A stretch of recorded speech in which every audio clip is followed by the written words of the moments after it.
Sy'n enw i Gaynor a fi'n Gwarchodwraig, byw yn Llandysil. Fi wedi bod wrthi yn y swydd i nawr 30 o flynyddau.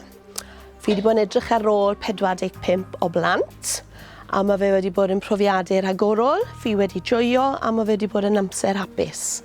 A gobeithio lle ddala fynd am sawl blwyddyn to. Oedd hwnna yn rhagorol, fel o'n nhw'n gweud, oedd hwnna'n icing on the cake yno fe. Yr holl flynyddau fi wedi wneud, dim o'n i, oedd yr rhieni bod nhw wedi rhoi'n enw i mlaen, enwedig un rhiant. Ni'n helpu'n gilydd, pob un yn rhoi cefnogaeth i'n gilydd a digon o gariad i bawb. Ond oedd e'n waw de, wedwn ni, rhagorol. Dechreuais ar ôl gael 2 o blant yn yna'n, beth o'n i'n mynd i wneud. A, ffrind dath atai, oedd ei rhieni hi'n sal a gofynnodd i fi edrych ar ôl merch fach, 2 oed. A fy ni dechreuais i, a wedyn oedd yn ffrindiau i mynd nôl i'r gwaith, a nhw'n gofyn i fi edrych ar ôl y plant. Mae fe'n rhagorol, mae fe waith rhagorol ydy. Cefnogaeth fi'n credu sy'n fwy pwysig i rieni. Mae cariad yn mynd i ddod mewn iddo fe i'r plant, ynddo fe? Ond cefnogaeth a bod chi'n ennill trist y rhiant, mae hwnna'n bwysig iawn.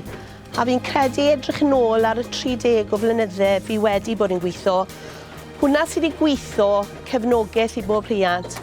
Ar diwedd y dydd, eich plentyn yw person fwyaf pwysig chi'n rhoi trist i rywun, a mae fe'n neis bod nhw'n gwybod amdano chi. So edrych ar bopeth, edrych yn ôl y 30 o flynyddau, mae fe wedi bod yn amser hapus, a amser bydden ni ddim yn newid dim o fe, a gobeithio gaf fi lot o flynyddau to i wneud e.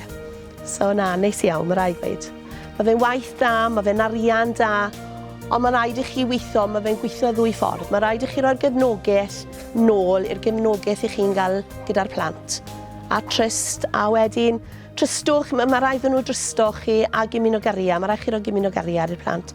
A wedyn, sa'ch chi'n dwlu amdano nhw, dyfer radi fach, ie.